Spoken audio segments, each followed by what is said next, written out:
Quando uma mulher entra em um processo de separação, muitas dúvidas surgem, como: o que fazer? Por onde começar? Em entrevista à TV Noroeste, o advogado Lucas Costa, especialista em direito da família, explica. Bom, hoje estamos recebendo aqui no Jornal da TV Noroeste Dr. Lucas Costa. Ele é advogado, fala de Curitiba e o tema hoje é divórcio. Dr. Lucas, seja bem-vindo ao Jornal da TV Noroeste. Muito obrigado, bom dia a todos, obrigado pela oportunidade. Doutor, saiu um levantamento do IBGE com relação ao divórcio. Qual foi esse resultado? O que a gente verifica nesse levantamento do IBGE, que foi divulgado nessa semana, é um aumento no número de divórcios. Esse aumento a gente já vem verificando ele há vários anos, esse número vem crescendo ano a ano. Também verificou-se um número maior de casamentos, ainda um número menor do que o pré-pandemia, mas um número crescente referente ao último levantamento. E um fenômeno curioso também é o divórcio entre pessoas de mais de 50 anos, que vem em acentuada elevação nos últimos anos. O que numa geração passada isso não acontecia, né? Com acima de 50 anos. Os divórcios eram bem pessoa jovem, né? Exatamente. Não era tão comum pessoas mais velhas se divorciarem, mas a gente vem verificando um crescimento desse fenômeno. E um dos fatores que contribui para isso é a maior independência hoje da mulher. Antigamente muitas mulheres acabavam ficando em relacionamentos que não queriam mais por uma questão de independência financeira, até um medo de julgamento ali da sociedade. Hoje em dia, né, com a ascensão da mulher no mercado de trabalho, uma maior independência, e também a maior expectativa de vida. Hoje uma pessoa de 50 anos ainda pode ser considerada jovem, tem muitos anos para ser vivido com qualidade. Então não tem porquê mesmo ela se manter ali por mais 30, 40 anos num relacionamento que ela não mais deseja. Doutor, quais as providências, o primeiro passo para quem vai procurar entrar no processo do divórcio? Olha, o primeiro passo é fazer o levantamento de algumas informações que vão ser importantes nesse processo, seja um processo judicial ou feito em cartório. O primeiro ponto relevante é o regime de bens desse casamento. Como que vai ser feita a partilha? O regime de bens padrão pela legislação atual é o da comunhão parcial de bens. Simplificando um pouco, tudo que foi adquirido durante o casamento deve ser dividido meio a meio, um eventual divórcio. Mas, claro, existem outros regimes, a comunhão universal, a separação de bens. Então, a primeira informação importante do cônjuge que deseja se divorciar é verificar, no caso dele, qual foi o regime do casamento. Essa informação, caso a pessoa não tenha, ela pode obter diretamente na certidão de casamento. Tem um campo ali escrito regime de bens, lendo ali ela já vai saber qual que é. Isso vai ser fundamental para essa partilha de bens. Feito esse levantamento, é fundamental ter um diálogo com o outro cônjuge, deixar tudo claro, expor ali essa intenção do divórcio, para verificar se vai ser uma coisa consensual, ou seja, de comum acordo, ou se vai ser necessário um processo judicial, que a gente chama de divórcio litigioso. O melhor caminho é o consensual. Litigioso é muito sofrimento, né? Muito transtorno, né? Muita coisa, né? Exatamente. O consensual é melhor, primeiro porque ele é mais rápido, segundo acaba sendo mais barato para as partes também, e evita, como você bem falou, um desgaste emocional muito grande. O processo de divórcio litigioso, principalmente quando há discussão sobre bens, filhos menores, pode levar aí 2, 3 anos, até mais. Então a pessoa acaba ficando, revivendo aqueles assuntos durante todo esse tempo, quando o consensual é muito melhor, e as próprias partes podem eleger uma solução para elas. Então acaba facilitando, porque você deixar para um terceiro, por exemplo, um juiz definir, nem sempre a solução vai ser adequada. Doutor, uma pergunta, não tem, vai separar, não tenho filhos, tenho direito à pensão? A pessoa vai ter direito à pensão, normalmente a gente fala isso pro lado da mulher, mas vale dos dois, desde que seja comprovada uma dependência financeira. Então, aquele caso clássico que a gente pode ver menos, mas no passado era mais comum, do homem trabalhar fora, prover o sustento do lar, e a mulher se dedicar às atividades domésticas, seja com ou sem filhos.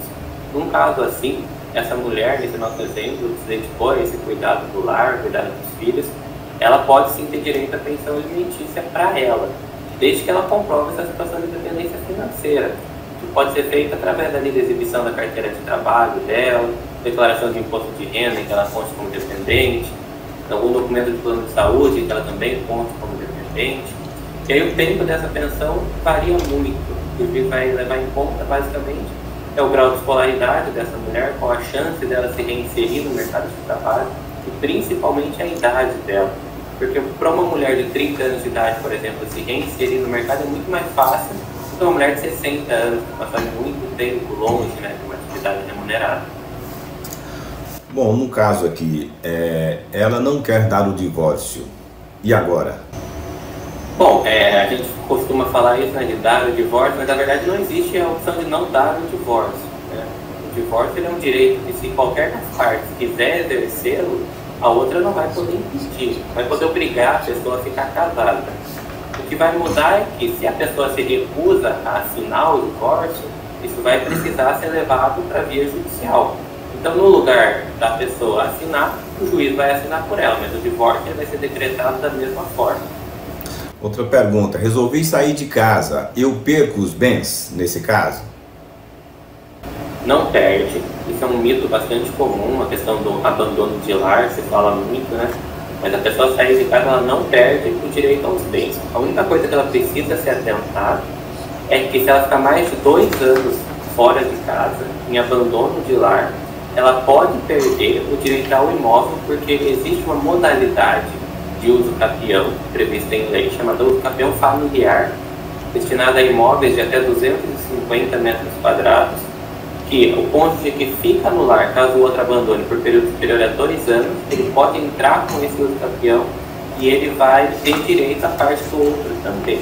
Com exceção desse caso, a pessoa sair de casa não perde nenhum direito. A separação foi por um erro meu, isso pode me prejudicar? Pergunta. Se esse erro, você está falando de erro, por exemplo, no caso de traição, existe uma implicação que os tribunais consideram que aquele que cometeu o adultério, ele perde o direito de receber pensão alimentícia para si. Então vamos dar um exemplo aqui para facilitar. Vamos imaginar que a mulher, ela acabou tendo um caso extraconjugal, mas ele descobriu que pediu divórcio. Essa mulher, ainda que ela seja dependente financeira do marido, como a gente já falou, ela vai perder o direito da pensão para ela. Se eles tiverem filhos, o direito dos filhos continua preservado. Ela não vai poder repleitear a pensão para ela. Mas, por exemplo, não há nenhuma implicação na partilha de bens. Caso um ou outro tenha cometido, por exemplo, um adultério ou qualquer outra falta grave, vamos colocar dessa maneira, não vai perder direito aos bens, e isso continua igual. Vai definir o regime de bens. Doutor Lucas, outra pergunta aqui. Eu sofro violência doméstica. Existe uma ferramenta para agilizar o divórcio, a separação? Existe sim. A Lei Maria da Penha, ela estabelece algumas medidas, que a gente chama de medidas protetivas de urgência, né, situações para afastar esse agressor da vítima. Então, o que essa mulher precisa fazer é ir a uma delegacia. Se na cidade que ela mora tiver uma delegacia especializada da mulher, é recomendado que ela se vá até esse local.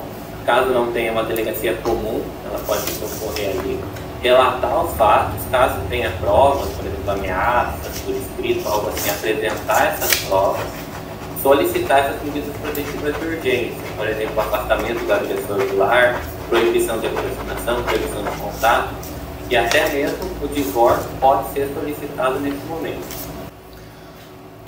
Você não acha que o casamento está vulnerável em vários sentidos, assim? A ascensão da mulher, né? Eu acho que sim. Por um lado, a gente vê isso, a própria pesquisa que a gente citou no início aqui da conversa, de aumento do número de divórcios, mostra que os casamentos estão acabando e estão acabando mais rápido. Entre 2010 e 2020, o tempo médio do casamento é de 16 para 13 anos. Pode não parecer tanto, mas 3 anos, aí só nesse intervalo de tempo que a gente está mencionando, é bastante coisa, né? Então, eu acredito que, por um lado, as relações elas acabam mais rápido, mas também tem um outro lado, que talvez antigamente essas pessoas estivessem infelizes no relacionamento e não tivessem o que fazer, tivessem que manter essa situação. Hoje em dia não, se a pessoa não está feliz, ela tem essa opção, o conhecimento está disponível cada vez mais, então a pessoa ela pode simplesmente sair ali relacionamento infeliz ou até mesmo um relacionamento abusivo. Isto, Dr. Lucas Costa fala de Curitiba, uma região maravilhosa do nosso país, no sul do país. Doutor, muito obrigado pela sua participação, né? O senhor é uma pessoa super entendida nessa área, né? E é um tema muito importante que muitos telespectadores tiraram suas dúvidas através da sua entrevista. Muito obrigado pela sua participação. Eu que agradeço pela oportunidade.